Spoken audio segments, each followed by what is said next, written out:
Um divórcio com filhos é uma pancada que me parece ser bem mais pesada quando comparado a um divórcio sem filhos.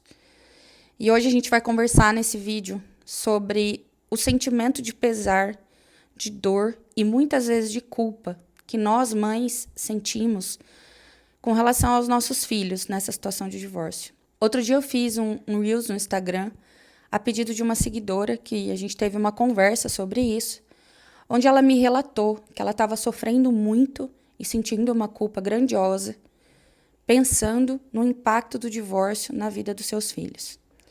E se você é mãe, eu acredito que você saiba exatamente sobre o que a gente está falando.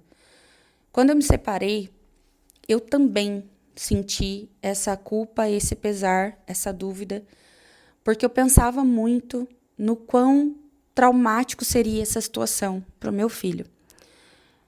Antes de eu engravidar, eu já tinha um relacionamento estável de alguns anos, onde eu já vinha experimentando uma preparação para me separar. Eu já vinha flertando com a ideia do divórcio, porque o meu relacionamento já não ia bem das pernas, né? E aí você pode querer me julgar aqui. Seu relacionamento já estava ruim e você foi lá e engravidou. A gente sabe que as coisas não são bem assim e que uma gestação nem sempre é uma conta matemática, né? Então tá, julgamentos à parte, eu vinha já num processo de desconexão emocional desse relacionamento. E aí eu passei a minha gestação toda num processo de depressão bastante sério, porque vinha aquela ideia na minha cabeça de que agora a possibilidade de eu me separar acabou, porque como que eu vou me divorciar estando grávida ou com um bebê pequeno? E na época eu tinha uma empresa em sociedade com o pai desse bebê, então a minha cabeça virou um turbilhão e tudo parece que desmoronou de uma hora para outra dentro de mim.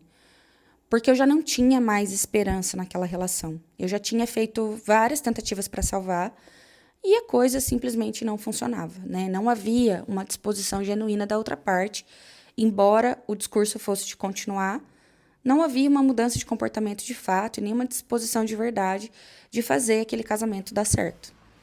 Bom, passei toda a minha gestação muito mal, muito deprimida, até que o meu filho nasceu, maior bênção da minha vida. Foi realmente assim, hoje eu entendo que esse relacionamento ele só serviu para isso, para a possibilidade que meu filho chegasse na minha vida, que foi realmente assim a maior bênção que eu já experimentei, foi a maternidade. E esse menino é luz radiante na minha vida.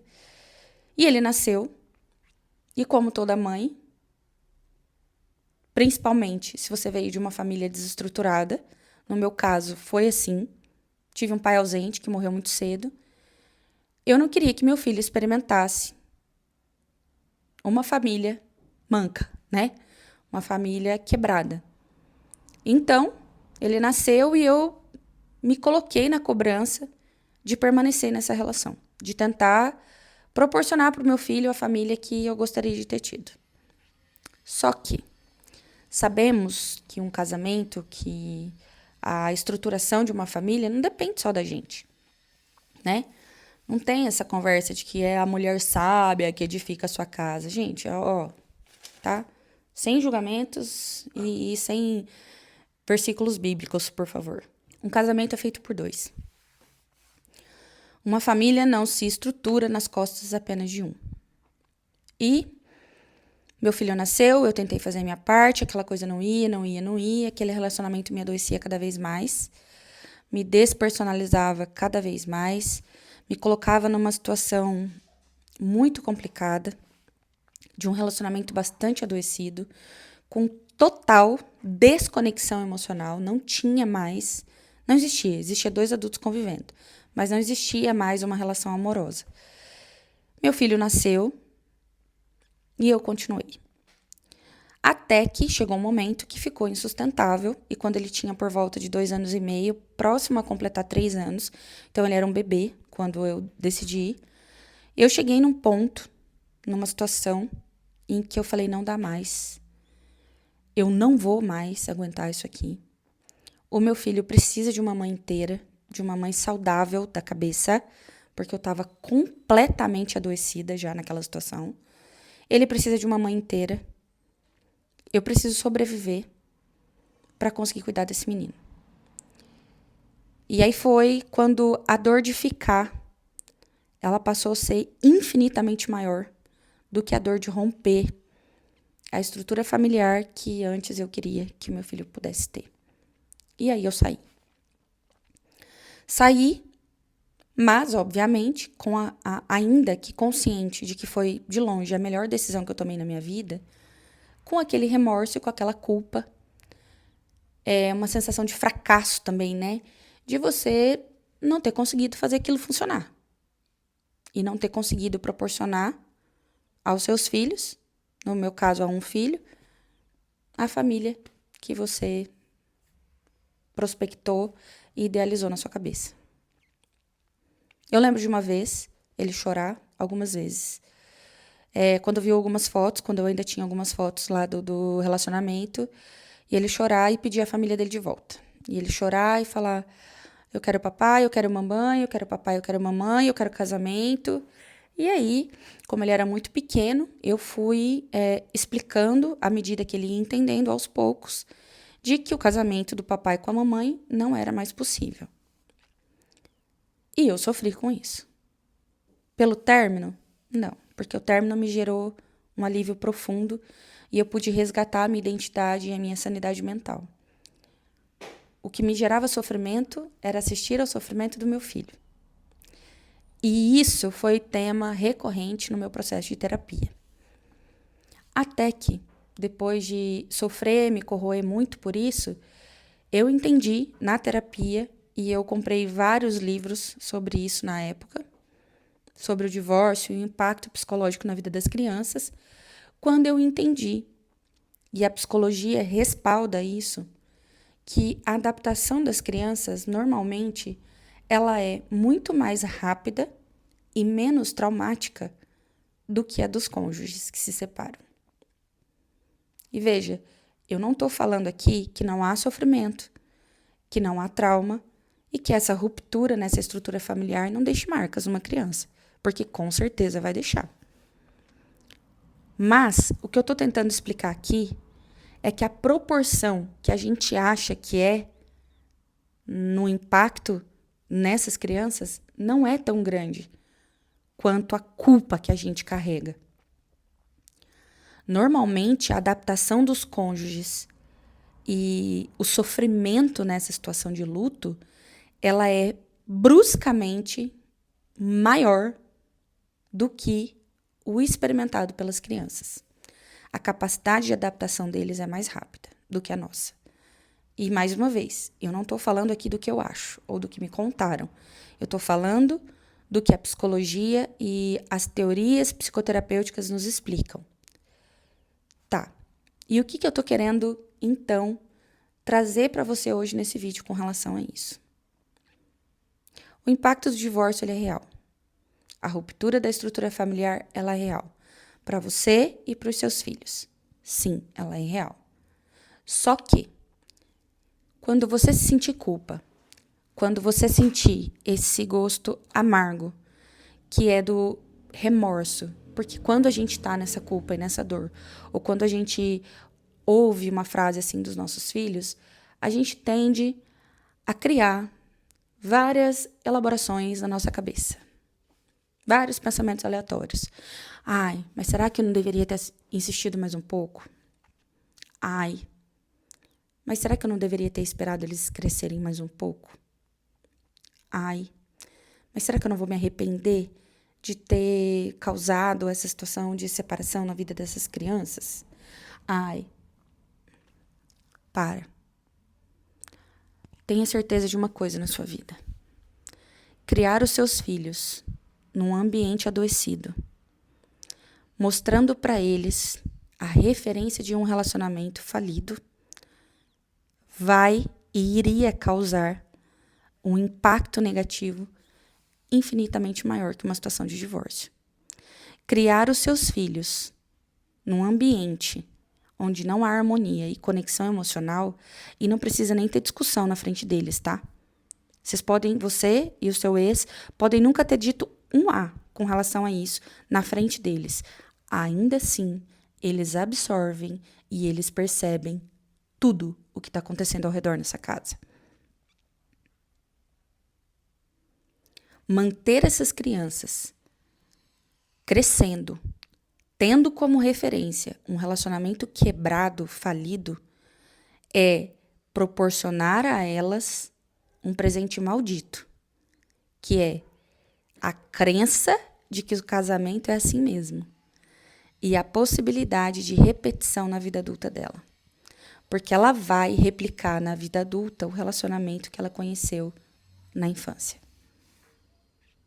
Tá entendendo a gravidade disso?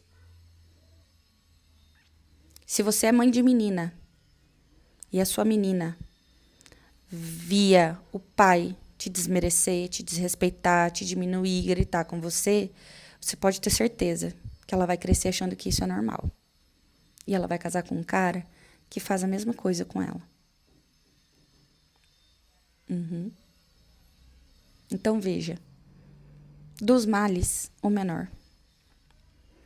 Foi um processo para mim me perdoar, no sentido de entender e me convencer de fato, porque isso também passava pela minha cabeça. Ah, não, acho que eu vou esperar ele crescer um pouco. Vou esperar ele ficar um pouco maior. E, na minha opinião, quanto mais o tempo passa, pior fica. Eu pensava isso. Eu protelei ainda quando ele nasceu quase 3 anos. E eu já não queria mais estar lá há tempos. Entendeu? Até que chegou no momento que eu falei, ou eu saio dessa bosta dessa relação, ou, eu vou ter um câncer, eu vou morrer qualquer hora, eu vou... Porque eu comecei a pensar coisas horrorosas. Sabe? Eu vinha do trabalho, às vezes na rodovia, e eu queria acelerar meu carro de frente com uma carreta. Você entende? Eu cheguei num extremo, onde eu falei, ou eu saio disso aqui, ou eu não sei o que vai acontecer comigo. Nossos filhos precisam de uma mãe inteira. Minimamente sã. Não adianta você permanecer numa relação quebrada e aos pedaços. Porque quando você está aos pedaços, você não é porto seguro para ninguém.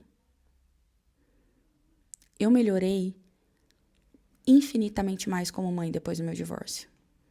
Não só porque eu passei a ser o ponto de referência dele para tudo, porque eu era a pessoa presente, ainda sou na vida dele, em tudo.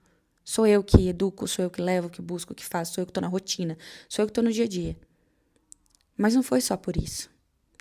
Foi porque eu me resgatei como mulher depois que eu saí de lá. Eu me reencontrei. Eu sarei, sabe?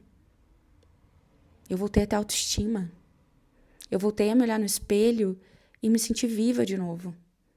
Eu voltei a sorrir de novo. Eu voltei a acreditar no amor.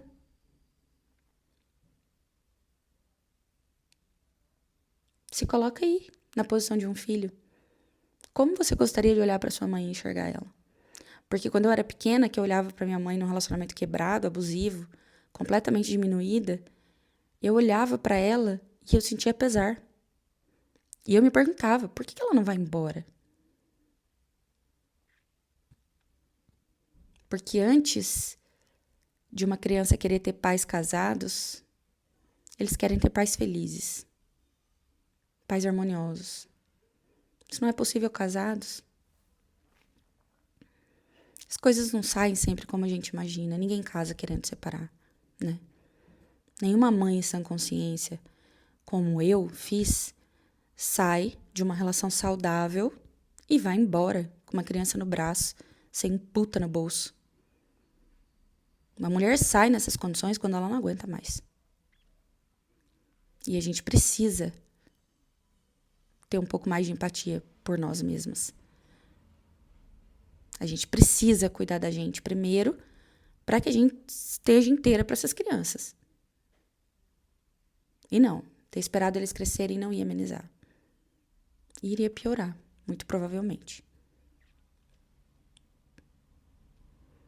Então, se você é mãe e você tem sofrido com esse grito de culpa dentro do seu peito, eu tô aqui para te falar que não precisa mais carregar isso. Solta. As coisas são e acontecem como tem de ser. As crianças vão aprender a lidar com a nova realidade delas. E elas vão seguir a vida delas. Você vai ficar. Resta saber se você vai ficar inteira ou em pedaços, né? Então, acalma o coração.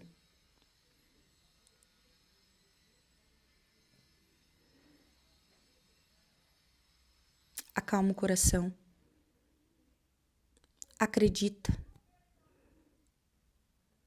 que nada é por acaso e que é possível você se reconstruir, juntar seus cacos, ficar inteira e ser uma referência de uma mulher feliz para eles.